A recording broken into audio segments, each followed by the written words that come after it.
Hallo und herzlich willkommen, greetings and welcome, ich dein Hozat in the next episode of Deck Random. Today we are playing Lone Mission Assassin.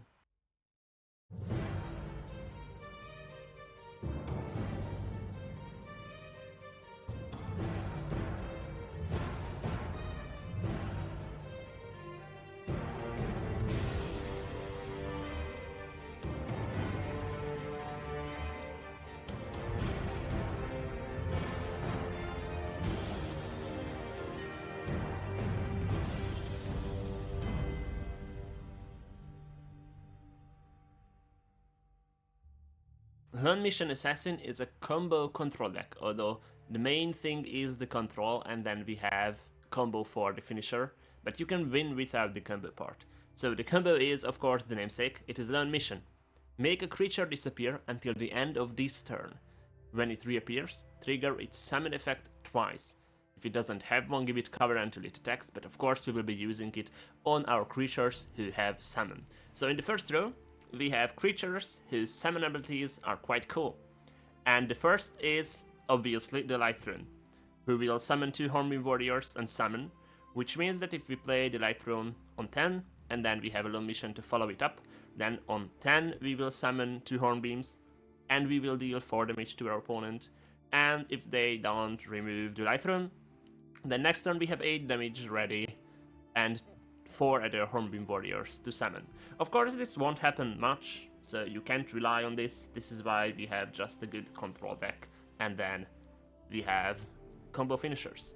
We have Vandar, who will draw us a card, and then with Lone Mission we can always grab the next Lone Mission and another action that we could use. Then we have Reas, because he gets us living birds, and then we can play Reas, and if they don't remove it, then we can get another 4 living birds into our hand with the summon. Of course, because we are playing Assassin, we won't be able to invest 2, because we won't have 12 resource points, but with Lone Mission, we can invest, because then we play the Lone Mission for 5, and then we invest for 2, and that's 7, and then we can get 3 living birds from Reas. We have Ritruk. We see this card most in aggro decks, like in Shackle-oriented aggro decks, but you can play it in control. And we have Maple Warrior. I didn't really play this card for a long time, and then I decided that I will try it, and it's good, so I'm playing it now. Maple Warrior has Breakthrough and Thorns, and on summon deals 3 damage to an enemy creature in this lane, and obviously with Lone Mission this will be 6 damage, and has Breakthrough, so you deal first 3 and then you deal the rest and then you break through, and this gets you closer to lethal, and also is a good body, like 6-4 is good for 7. Then we have Accuser, give an enemy creature -2, -2, -0, and when you reduce the stats of an enemy creature with another effect, then reduce it by 1 more, which means that our retraces, which you can see we are playing in the second row, will be a little bit better with this. And we have Knight, remember, it works the same as in Tassel, we will be just using it to use the summon abilities once more. Then in the second row we have Control, so we have Retracer, Drain Vitality from Tassel. On level 4 it will give all enemy creatures, so on both sides of the board. This is where we will be trying to get it. Then we have Firestorm, deals 2 damage to each creature and then pings 1, which is quite cool. We have Lightning Bolt, not just for the face value, although in control mirrors this can go face, but usually you just use it to remove something with 4 health, because your Ice Storm won't remove it since it only deals 3 damage. We have Firebolt, it helps with early control and also helps to set up Ice Storms if they have one creature with more than 3 health, and then you can get it down to 3 with Firebolt. We have Cunning Ally, mainly for the Fireball generation. Since our deck is mostly blue, I decided to run 2 copies of this. The rest of the control row is Assassin and Lord Alan, who generates Assassins. Of course, this needs your opponent to play in field, which usually won't be the case after a while. And Lord Alarm is just here for the control mirrors, otherwise you won't really use it. But is also a good target of Lone Mission, like in a control mirror, having 4 assassins in hand is really good. Then we have a Valen Researcher. This is to buff the retraces and not have to play it low levels, although against aggro you can play it low level just because we are running Ice Storm as well. Like in Scout you would wait before playing your Red Razors and level them, but here you can play the Red Razors early because you have Ice Storm. Then we have Warcrafter to set up turrets, we have Irna to drain and to find ways for lethal, is really good against token decks. Then we have Thronekeeper Officer for the guards, we have Eagle Master for lethal, we have Ring because we are playing Living Words, then we might also play the Ring, and then we have Percy for throw. This is the deck that I was running against Avenged Fish this episode. We have played 2 matches. The first was against Ashkir Warrior, the second was against Lightwood Outpost Mage. We decided that this episode will be recorded in a way that we play the matches, then I cut the matches, and then I commented over them. And because of that, only one match will be showcased here. It takes too much time to first record the matches, then cut it in a condensed way that can be commentated upon, then commentate it, then edit it again, and that's just too much work, so we have decided to only leave one match in, which will be the better match out of the 2, so let's hop right into that match. And here we go, Lone Mission Assassin versus Ashkir Warrior on Avenged Fish's side, and here we go. I shuffle, I draw my first hand, and then we'll see who gets to go first. And it is Fish, and that means I have the ring, which is quite cool. Especially since we'll be able to Ice Storm turn 6 if we find an Ice Storm. But we have a Firestorm, and that will be quite good. And also Red Razor if we need it. He plays an Ashkir Scout, which means it is a 1-1 rally, and then attacks me. And because of that we have to grab a dice and see where the rally buff goes on his side. We have a Red Razor in hand, which could mean that next turn we just trade. But I could also just decide to pass, which I did. And then he plays a Celidus Archer just for the tempo. And then I play a Percy. He has a raiding party, which means he gets 2 Celidus. And I will assume, if I remember correctly, he will attack. Because of course if you have Celidus in hand and you have a rally on board, then you want to have a chance at buffing one of your Celidus. And that is what he will do. He attacks for 1 with the Ashkir Scout.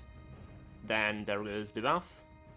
And if it did hit a Celidus, he goes for 3 with the Celidus Archer in field. And then plays the Celidus that was buffed for 2 more damage, which means he sets me to 23. And that is his turn, which means I will be up. Yeah, there is it was the rally Celidus. We go to 3-4 with the ring, and we have a trade in field against the Ashkir Archer, against the Ashkir Scout, and then we can just Cunning Ally. It would have been also possible to use the Firestorm in field, but I don't think that would have been that good, so we just go with the Cunning Ally. Unfortunately we missed, so we don't get a Firebolt. Percy dies at the end of my turn because he was wounded and I drew 2. Then he goes face for 2 with the Celidus in Shadow, and then for 3 with the Celidus Archer, which means he will break my Reinforcement Rune. I cannot play the card that I drew for that because that's a Vendar, it costs 9, so I did not have the max resist points for it, which means he will continue his turn. And we see, what's that? Oh, got it. It is a Celidus Bannerman because at 3-3, yeah. Which means he will be trying to gather Celidus and then bring me down with the rallies and the Tribe Shaman buffs. So I trade in Shadow, and then I have to play the Firestorm, so the Bannerman gets out of the lane. The Firestorm will deal 2 damage to everything first, and then pings the Bannerman, which means everything is cleared in the field. And then let's see my hand. We have Red Razor, the Ring, which won't be of much use in an aggro matchup. We have Cunning Allies, another Red Razor, and and the Accuser, and an Ice Storm. Oh, I feel like we are getting into Ice Storm range. If he develops everything in field, yeah. He plays a Mace first, which will be a row 3-3 because the summon will only trigger on other creatures, and then a Sadist Archer pings down my 3/1 Cunning Ally. He plays I play a Red Razor to get rid of the Archer, and then a Cunning Ally. Let's see if this hits. Finally, we do hit, which means we can grab a Firebolt. This sets up a trade nicely for the next turn. The Cunning Ally is at 3/3, but then it turned out that the maze was rallied, which at first I didn't see, so I had to play the Firebolt to set up an Ice Storm next turn. And then we see a Ghoul, which will buff Maze by 2 power, and then we see a Maze Blade, which deals 1 damage to everything in the lane on his side, and then gives them +1 power.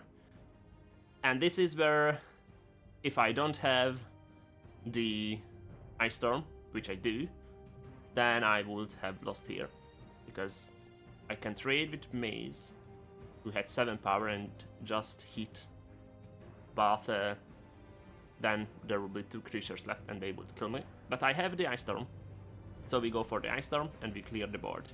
One thing to note is that I have the ring, but I haven't used it, so this match was not decided by the ring. He plays a Tribe Shaman and a Celadis, which means this is 3 damage phase, and then he thought about playing the Ashgir Archer. He first even put it down, but then he was reminded that on 10 it is a reinforcement rune, which means that he will have to keep the Archer until he attacks, which he does, and then he hits a Firestorm. I clear the lane, and then he plays the Archer. And if he would have played the Archer before attacking, then the Archer would have been cleared as well. Then we go to 7 and we draw a card. We have Accuser to deal with the Archer. This means -2/-2 to it, and that dies. And then I break the ring and play a Percy just to be efficient, and because I realized I have the ring, so I should be using it. Then it is the late game now for him. The aggro deck ran out of value. This is the top end, the Magyar, who would get +2/+2 for each rally. This was the deck that we played last week, I think. And I need an answer for it. But the problem is that I almost don't have it, but I did a good top deck. Maple Warrior will deal 3 damage, and the Red Razor will mean -2/-2 to it. And with that, Maple Warrior has Breakthrough, so the summon ability's 3 damage will break through for 1, and then we have a 6/4/2 in the Shadow Lane. He just passes, which is the correct choice. But then I have a turn to develop Vandar and find my Light Rune. If you remember from the deck rundown, the goal of this deck is to play the Light Rune and to Lone Mission on it, which is a rare case. Usually you use the Lone Mission just for value on Vandar, on Accuser, on Maple Warrior, and Ritrok, but maybe we will be able to get a good Light Rune value from Lone Mission. The problem is that my board is stuffed, so we don't have place to play the Hornbeam Warriors that will be summoned from the Light Rune.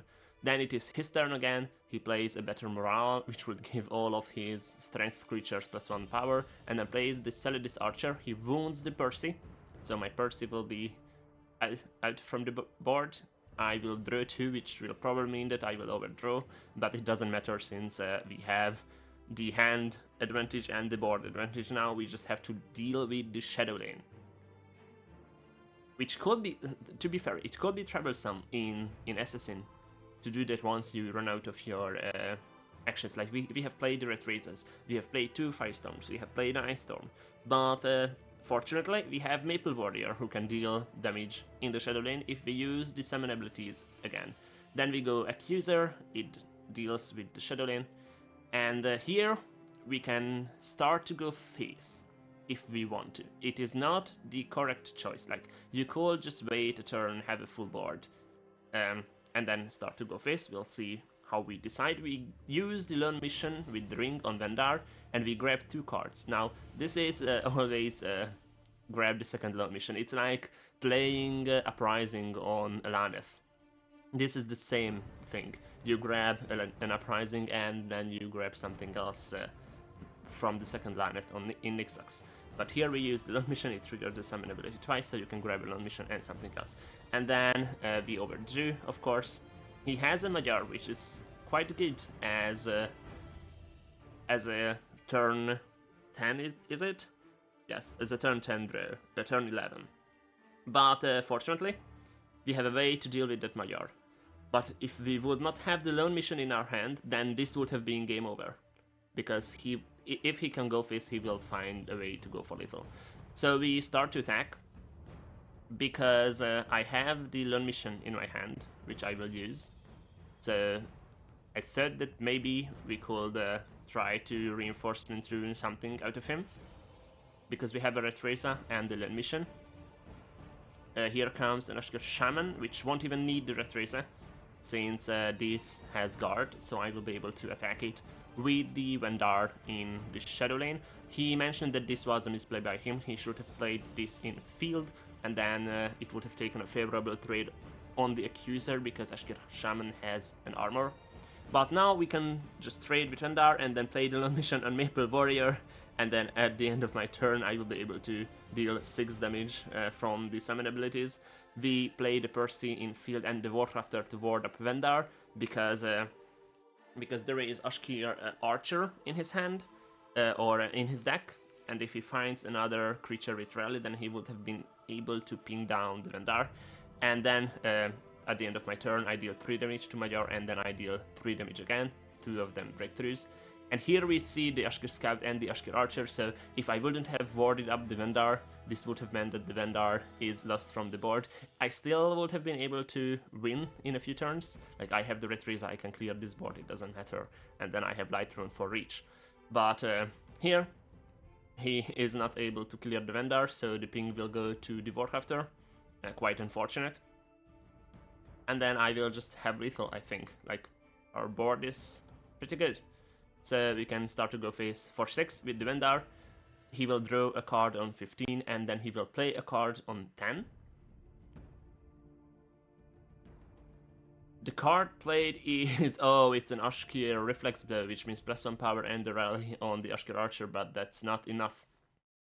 And then I will be able to attack with Maple Warrior and with the Accuser. First, the Accuser goes face, which deals 4 damage, he is set to 6, and then the Maple Warrior goes for lethal, and that is the game. And that marks the end of the Lone Mission Assassin episode. I hope you have enjoyed this match. Although we weren't able to cast Lone Mission on the Light Rune, it was still cool to cast Lone Mission on Vandar and then grab other Lone Missions, and then cast Lone Mission on Maple Warrior and go face for 2 with the breakthrough while clearing a 4/4. So I really did enjoy playing this deck.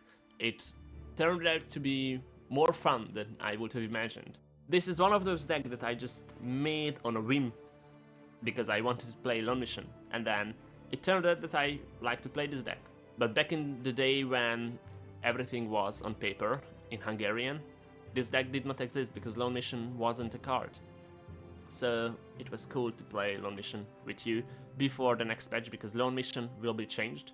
So if you want to play it, then you can consider coming to the next tournament. It is in May and June, so it is drawing near. I do not know if next week's episode will be recorded by next week. So maybe next week we'll meet again with the other match of Lone Mission, but maybe we'll go as planned and then turn to the next deck, which will be Support Mage. So I guess we'll find out in a week. Until then, Servus und Farewell. Isten óvjon.